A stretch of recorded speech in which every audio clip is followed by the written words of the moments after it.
कल इनामुल्लाह साहब की बारी है, परसों हजरत साहब आपकी बारी है। छुट्टी करो, हफ्ते छुट्टी करो यार।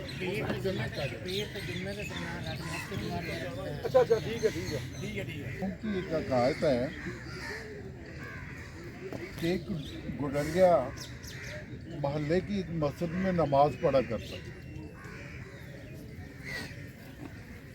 बहुत से लोग इमाम मस्जिद से सवालात किया करते थे कि कोई पूछता था मेरे कारोबार में कोई दुआ बताइए कि बरकत पड़े, मेरा कारोबार बढ़ जाए। तो गुडरिया बड़े दिनों से ये बात सोच रहा था कि मैं भी ये मौलाना साहब से,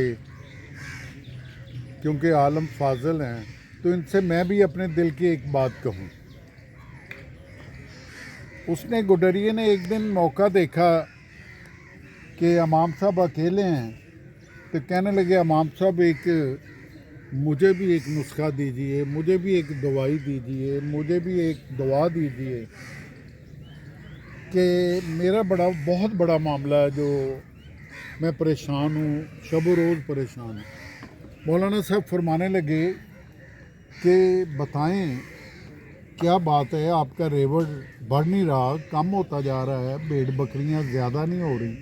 कहता नहीं, मुझे भेड़ बकरियों को अपने रेवड़ को दरिया के पार ले जाना पड़ता है। दरिया के उस तरफ चरागा है तो मुझे उस तरफ ले जाना पड़ता है, तो क्योंकि इधर रेवड़ के लिए कोई चरागा नहीं है तो मुझे दरिया के पार जाना पड़ता है। तो मुझे 2 आने जाने के, 2 आने आने के, ये मुझे उस वक़्त सस्ते दौर में ये देने पड़ते हैं। तो मैं अपने बच्चों की रोटी रोज़ी जो है ना, वो तंग दस्ती का शिकार रहता हूँ।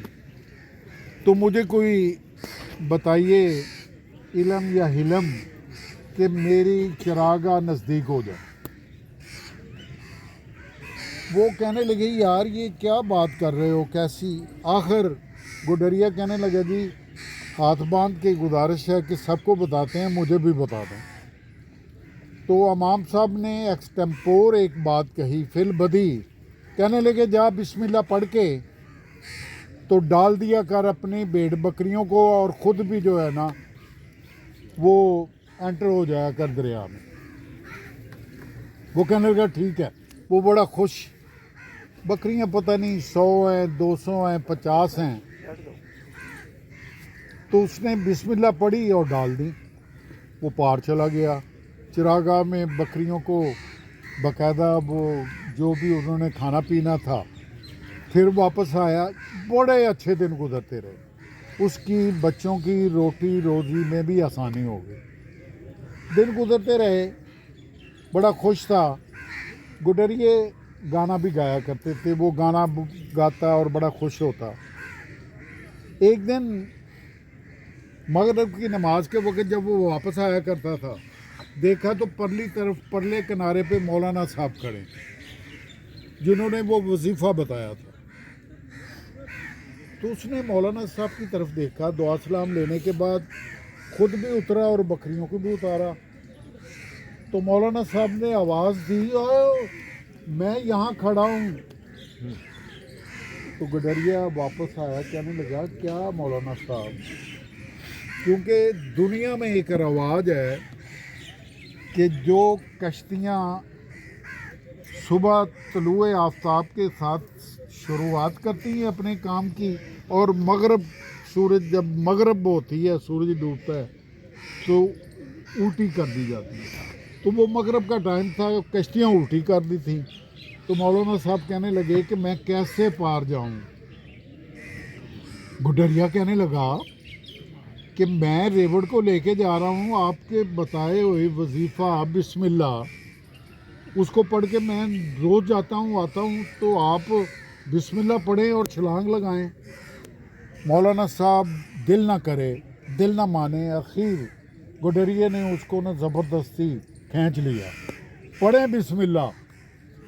वो जब पानी गहरा गया तो मौलाना साहब को गोते आने शुरू हो गए। वो चीखो पुकार, मैं मर गया, मैं ऐसे हो गया। गुडरिया ने उसको कंधे पे उठाया, बड़ी मुश्किल से उसको पार लगाया। पार लगा के तो वो बेचारा बड़ा, मौलाना साहब जो ना परेशानी के आलम में थे, तो कहने लगा गुडरिया कि मौलाना साहब बिस्मिल्लाह पढ़ने के बाद मुझे ये बताइए कि मैं रेवड़ को ले आता हूँ तो तुम अकेले ना जा सके, मुझे बताने वाले नुस्खा। कहने लगा तेरा यकीन कामिल है, मेरा यकीन कामिल नहीं है। तो यहाँ से मौलाना रूम की इस हकायत से ये सबक मिलता है कि अपने दोस्तों में, अपने रिश्तेदारों में, अपनी औलाद में, अपनी बीवी बच्चों के साथ जब भी एक यकीन की फ़ज़ा जो है वो कामिल यकीन की, चाहे हकीम से दवाई भी लेनी है ना, उसकी 2 पुड़िया भी खानी है तो पूरे यकीन से खाएं तो अल्लाह की मेहरबानी से आप दुरुस्त हो जाएंगे। आपकी वो जो बीमारी है, मर्ज़ है, वजह है, वो दूर हो जाएगी। इसलिए इत्माद और यकीन कामिल से कभी भी बात करें, कभी भी ज़िंदगी गुजारने का सलीका सीखें। बहुत शुक्रिया आपका। इसलिए हजरत लामा ने कहा ना कि गुलामी से बदतर है बेयकीन। बेयकीन, गुलामी से बदतर यकीन कामिल होना चाहिए।